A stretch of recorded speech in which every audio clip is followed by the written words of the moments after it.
Hey guys, can you believe this? It's almost the end of May, and look at this. It's a winter wonderland up here. And the idea was, well, we were originally going to go and take that, the brand new Audi Q7 up Goldmine Hill. The problem, of course, is there is tons of snow, like 3 feet up here, and the car has summer tires. So I just don't see us going anywhere near Goldmine Hill, let alone up Goldmine Hill, because we've gotten stuck before, and on a Sunday, I don't feel like doing it. So Tommy, dude, what's the plan? Well, we've got this kind of neat off-road trail right here. More of a dirt road, actually. Yeah. But when it snows like this, it gets really muddy. A lot of the holes get filled up with water. It should be pretty cool. So you're saying we just do a good video, maybe get the drone flying? Yeah. Get me zipping through that muddy hole? Well, maybe not zipping, but cruising. All right. And you know, let me show you guys the tires. And this car actually has an off-road mode, but these tires, look at these things. Look at that. There's no bite to this tread whatsoever. These are all seasons, but I gotta figure that a lot of people who buy this car will have a summer cabin, Tommy. Maybe they'll have a winter ski slope they want to get to, so a dirt road should be doable.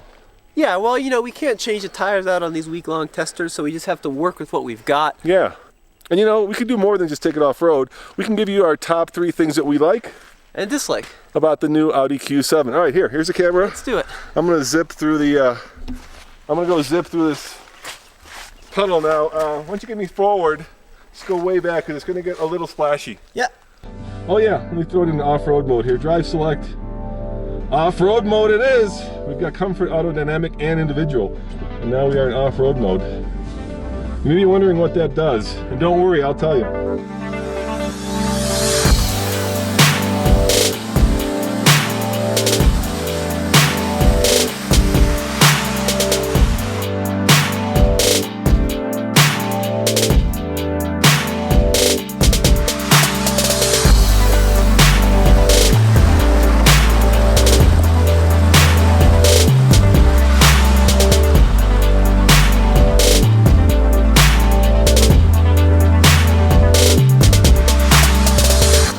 In the SQ5, which I just reviewed, if you have air suspension, which is an option, it raises the car up 50 millimeters, which is actually pretty high. It's a pretty significant amount.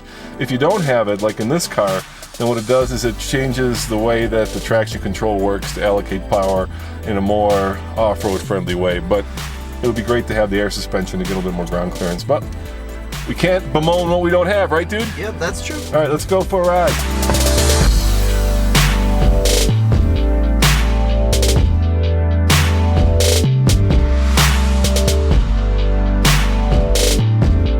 Been driving it about a week now, and there are things that I like about it, and there are things that I don't like about it.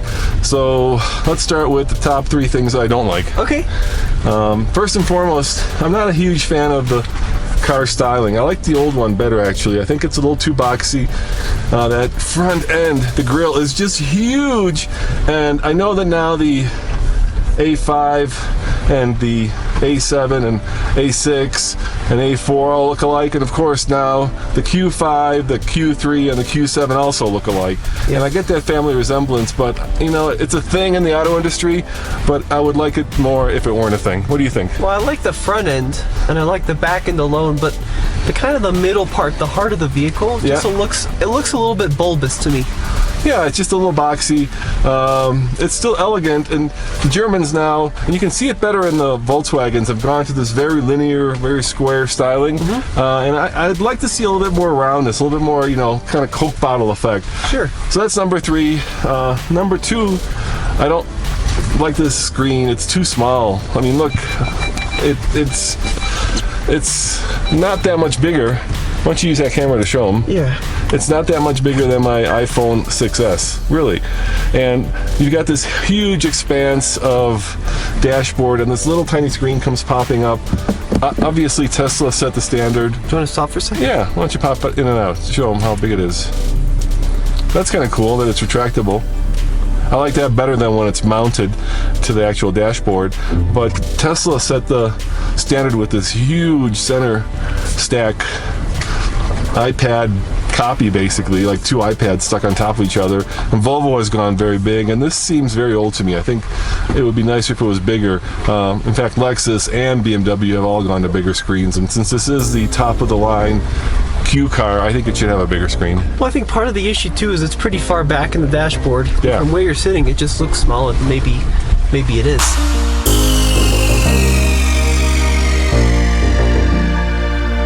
Hey guys. Doing? Good, how are you guys doing? How's the Super doing? Pretty good. Yeah? We got some rubs, but I can't figure out what I'm hitting, so. Are those like aftermarket wheels and tires, or do they come with it? They're stock WX. It should be good, man. Yeah. How about the coffee can exhaust? Did you be hitting that? I not hit anything, surprisingly. That's good. All right, Yeah. is it tuned? No, it's stock. All right. Have fun. You too. All right, number 2. What was number 2?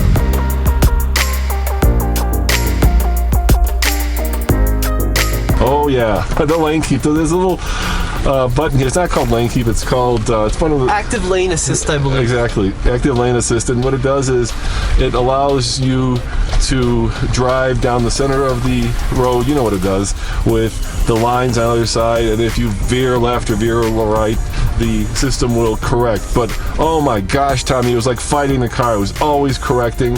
It was just no fun. Sure. And if you took your hands off the wheel, it would tell you got to put them back on. It would turn off, in which case you go careening off the side of a road. So it's very invasive. It's very. It's just no fun to drive a car. It's like Big Brother's trying to drive the car, and you can see where autonomous cars are going, and it's terrifying. And I hate that feature.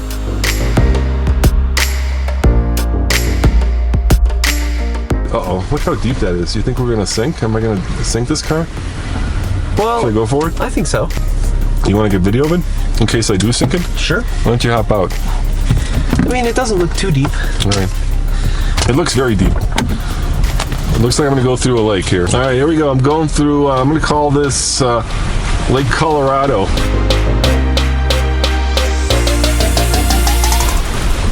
Whoa.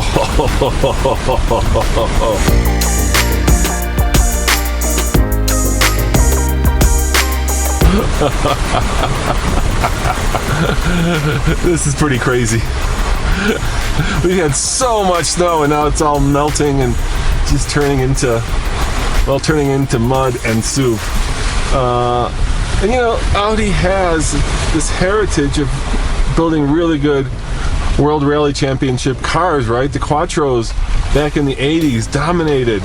And so I'm figuring there's got to be a little bit of that DNA that's still left in this car from those days. And even though it's been turned into a family hauler, a grocery getter, it should still be able to do some of this kind of stuff. There's literally 3 feet of snow on Goldmine Hill. I'm looking at it right now.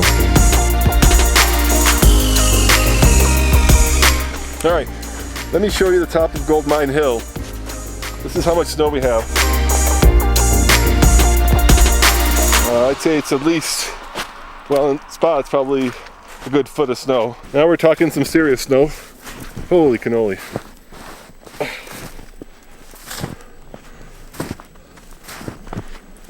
Okay. Actually, it's not too bad, but getting up here is the trick. So that's how much snow is at stage 3.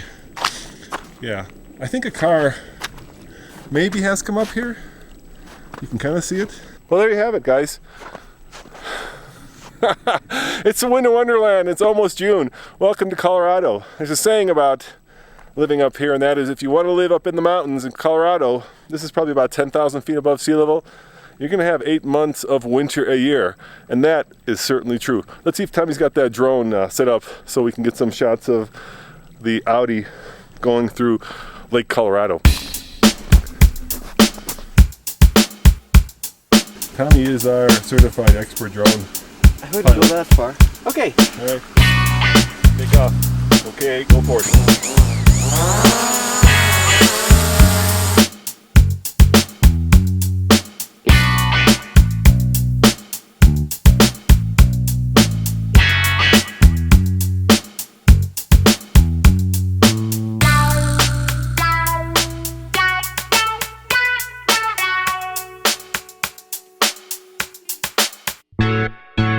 let's talk about the top 3 things that we do like. Yeah, I really like this center display, but it's configurable, so you can actually configure what information you want, and best of all, you can actually put Google Maps right into your center display. Not just a regular map feature, but Google Maps, and that's way cool. So you can actually see not just where you're going and where you should be going, but what the buildings look around it. Yeah, I think that's really cool, and it's just so modern tech. It's pretty elegant too. They've managed to make it pretty elegant and pretty sophisticated. Number 2, we've got the power plant, the engine. Yeah, I love this engine actually. The 3-liter Turbocharged TFSI. 333 horsepower, 325 pound-feet of torque. V6, not a 4-cylinder, which is neat. Yeah, it's nice. Yeah, it's not a 2-liter turbo, which everything seems to be nowadays. But it's a really good power plant. It provides a lot of instant response for a vehicle that is big, heavy, and this is, let's face it, a 3-row crossover, right? Right. So this is not the lightest of vehicles. Dude, I think I'm driving through like oceans here. It's pretty impressive, actually. It's pretty impressive that I'm actually driving through this stuff. But it's a really good power plant. They've done a good job in, giving us instant torque, giving us plenty of power. And I gotta tell you, it's one of my favorite power plants I've driven in a long time. And of course, Audi does different variations of this in their S cars, and they're all really, really good. So, the number one thing I like about this Audi Q7, and this is on a lot of the Q cars, actually I think all the Q cars, is that Audi was one of the first to incorporate the lights into the tailgate so that when you open it, you get this massive opening into the, in this case, 3rd row, and of course storage. So you get this big hole because everything is actually attached to the tailgate. And I think that's a pretty cool design feature.